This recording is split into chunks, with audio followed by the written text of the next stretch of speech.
We can't build something like this on Ethereum, says DYdX founder as Mainnet nears. In an exclusive interview, Antonio Juliano, founder of DYdX and a former Coinbase software engineer, discusses his project's move to build a new Layer 1 blockchain using Cosmos technology. Antonio Juliano was a fresh-faced computer science grad from Princeton University in 2015 when he joined the U.S.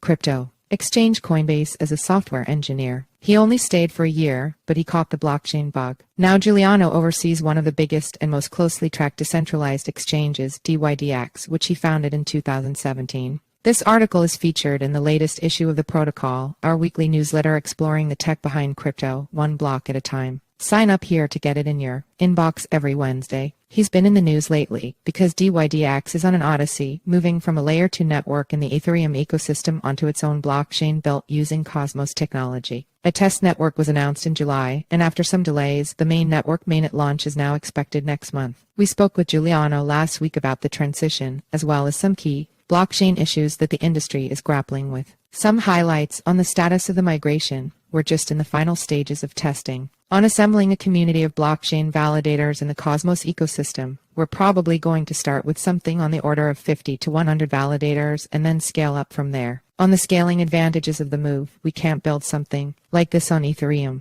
On how fast DYdX needs the new blockchain to go, we need more on the order of 1,000 plus transactions per second. On how his firm has managed to avoid the wrath of the U.S. Commodity Futures Trading Commission. The most important thing to note is that DYdX has never offered derivative products to U.S. customers. You've got the Mainnet launch coming in October, but you had previously targeted September. What's the status now? And what are the things that you have to do to get there? Juliano, it's a pretty big project, building a whole Layer 1 blockchain. We're also building some really interesting novel things into our blockchain. At a high level, we're building a decentralized but off-chain order book and matching engine, which is going to be way more scalable than anything else that's existed in DeFi. We've been working on this for a little over a year now, and I actually think that's a really fast timeline to be able to bring this to market. And at the beginning of the year, we'd set the end of September date, and it got pushed back. It'll probably be sometime early to mid-October at this point, but I still feel really good about that. Obviously, we want to have a lot of confidence in the security and correctness and stuff of what we're launching. TLDR, it's pretty much completely built,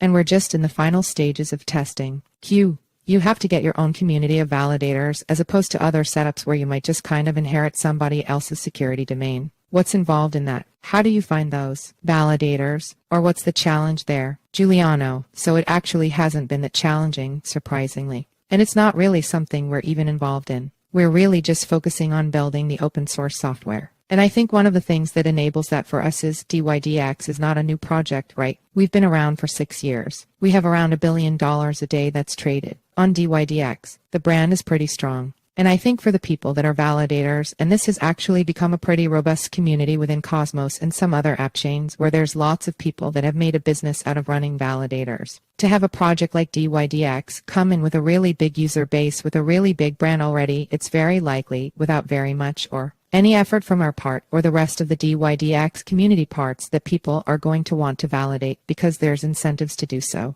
So that's kind of how we think about it. We're probably going to start with something on the order of 50 to 100 validators and then scale up from there. Can you talk about how the new DYdX chain might scale your project versus your prior versions of the protocol? Juliano, we do need a really high amount of scalability, which is kind of the main reason that we're building what we're building. And the reason for that is obviously we can't build something like this on Ethereum. Maybe that's not even close to scalable enough. We considered building on some other chains like Solana or potentially other L2s. We decided against Solana because it doesn't actually have enough scalability for us. Not to claim that our scalability is that much higher than its allotted high level. I think it will be higher because of the off-chain order book. But the other problem with that is that we don't have all of Solana to ourselves, right? So even if Solana, it is every bit as scalable as the DYdX chain for what we're building to share it with other people, pay transaction fees, and that's not really the user experience that we're looking for. And then on the Layer 2 side, there's kind of two problems with that. First of all, the Layer 2 seconds are just not even close to scalable enough yet. And we actually know that very well. because today we are pretty much the biggest app that's been built on layer 2 to date. We've been running on Starkware, not Starknet, but a proprietary deployment of the Starkware protocol that they built for us. And that's been going really well, and it's been an awesome partnership. But the main problem is that it's not scalable enough. And because of that, we have to run components of our architecture off-chain. Can you break it down in terms of some numbers? Juliano, so L2s right now can kind of process on the order of 100 transactions per second or so, which is great. That's kind of a tank's improvement over Ethereum itself. But we need more on the order of 1,000 plus transactions per second, just because of the nature of the product that we're building. So obviously, decentralized exchanges were targeted at financial derivatives. And our main customers are institutions and pretty advanced crypto traders who need a really high amount of scalability and need an order book to be able to trade on. That's one of the key things to understand about DYdX, that while most decentralized exchanges these days are automated market makers, DYdX is not, at least so far. We're an order book-based decentralized exchange, and that requires a really high amount of scalability. Why is that? Juliano, just think about what's going on the platform. We have all of these trading bots, market makers. Individuals are running that are placing and canceling orders all the time on this order book-based architecture. That's just kind of how exchanges work before. When you're placing and canceling these orders, they're normally not getting filled. Maybe 1% of the orders on the chain will get filled. And market makers really want to not have to pay transaction fees if they're just placing an order and it's not getting filled. Why would you want to do that? That's a terrible experience. So that was kind of the key insight that we had that brought us to the conclusion of why we're building what we're building is that, first of all, we need a really high amount of scalability for placing and canceling orders. But we actually don't need that high of a scalability yet, at least for the trades themselves. Maybe 1% of the trades match, and those actually go into consensus. How does it work? Juliano, what we're building on V4 and the DYdX chain is what I term a decentralized but off-chain order book. And it is decentralized because it's run by the validators themselves, kind of. Think of it like, the mempool in blockchains. In general, we're effectively using the mempool to run this order book, but we're just customizing the mempool in a way that makes it really efficient for running DYdX. So people can place and cancel orders all the time. They're going to this decentralized network of the validators themselves. But the cool thing is, they're not actually going on-chain until they're matched. And that's awesome, right? Because again, like only 1% of the orders actually match. So that gives you pretty much 100x scalability right there. Because these things on the order book, you don't have to come to consensus on them. And that's just a really hard computer science problem, right? Like, how do you scale blockchains? We have some thoughts on that. But we're not going to be tanks better at scaling blockchains than everybody else that's out there right now. But we can kind of have these key insights and build something really custom for what DYdX's unique needs are.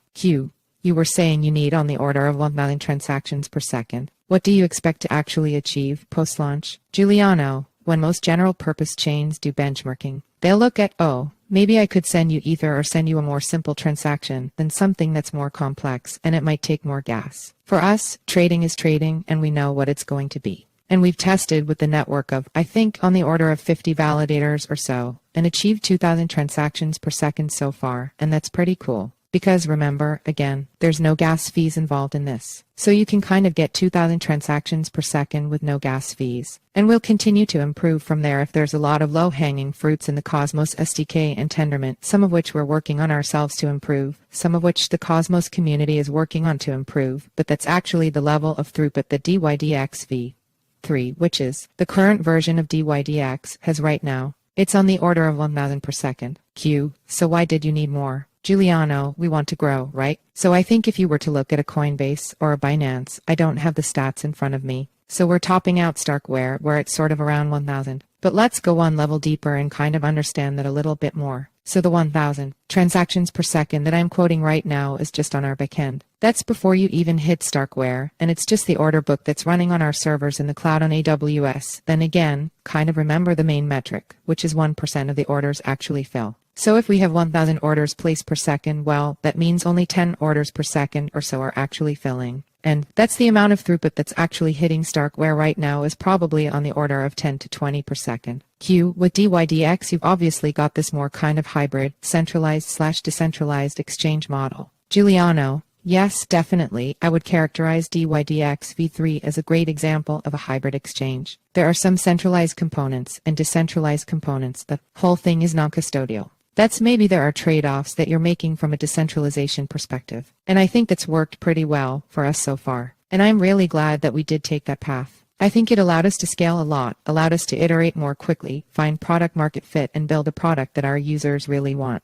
But the plan behind DYdX, and I would argue most if not all DeFi platforms, I think, or at least the ones that seem reasonable to me, is to become fully decentralized at some point or another. So that's how I've always thought about it, as it's just kind of a step along the path. We do really want to build something that is fully decentralized, just because you can't get all the benefits of DeFi unless you are fully decentralized. And that's kind of the main thing. If you remember one thing about the DYdX chain, or V4, it is fully decentralized, whereas V3 was not. In the past year, community sentiment towards those sorts of hybrid models has shifted. Let's hear your take on how you pitch DYdX within that framing, and whether you've seen sentiment changing. Juliano, there's certainly trade-offs to both, and there are honestly some people that care about decentralization and some people that don't. I'd say institutions in some ways care less than retail about decentralization, not zero. One of the really cool things that's happened on DYdX and some other platforms recently is institutions like Wintermute and some other progressive trading firms have taken a really big stance in governance. And I think they actually value that a lot, kind of being able to be on a platform that's totally transparent, they know is fair, and they know they have some control over going forwards. Like, that's just really, really different than trading on a Binance. Even if the Binance is every bit or better of a product experience for them.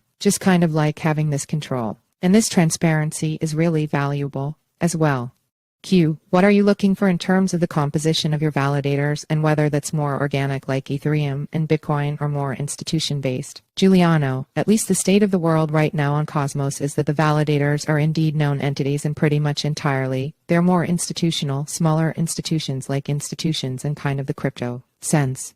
A lot of these shops are, okay, maybe it's a company, but it's just a few people running one of these things across a couple of different networks. And that's where we're at right now. I think there's a lot of development effort in Cosmos that's going into increasing the number of maximum validators that you have. And the reason for that is, so there's just kind of this relationship with how Tendermint works, that the more validators you have, generally, the less scalable the chain is. And as much as we can improve those things, then it's like we can have more validators with the same or better level of throughput. And that's something that will take time.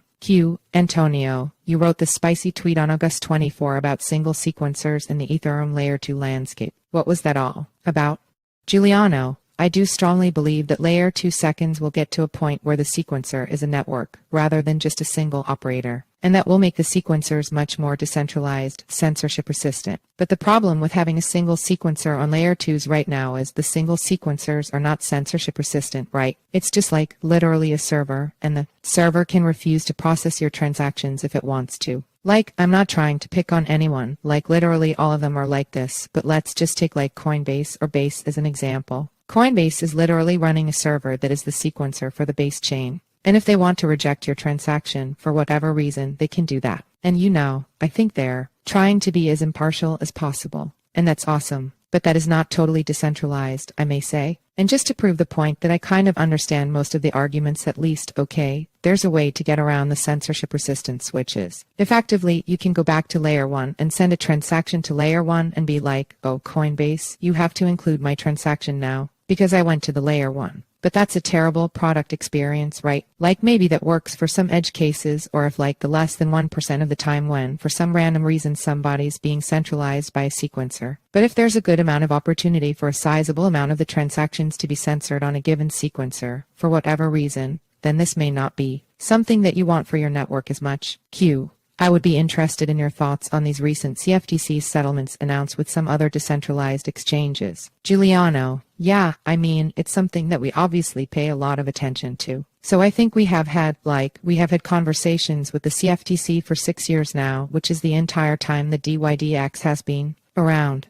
And we haven't had anything happen with DYdX so far, which I think has been a really great thing, and I think speaks to the amount of compliance and thought that we put into being compliant with regulations. It's something we think a lot about. How can we be innovative but still within the bounds of the law, both as they are today, and then how can we be potentially change the law through policy going forward? So I think that's how you try to play it right now. In some ways, the laws are very clear, but in some ways, a lot of this precedent is still being established within crypto. And that's a great thing, right? But you can look at maybe a different example of Coinbase and the second. And Coinbase is now openly taking the position that they disagree with the regulators. What are some of the key differences for why those sorts of allegations might not apply to DYdX? Juliano, I'm not a lawyer, And I can't talk about totally transparently everything we're doing internally, right? There's a lot of stuff that we do internally from a compliance perspective that does make it fundamentally different. I mean, the most important thing to note is that DYdX has never offered derivative products to US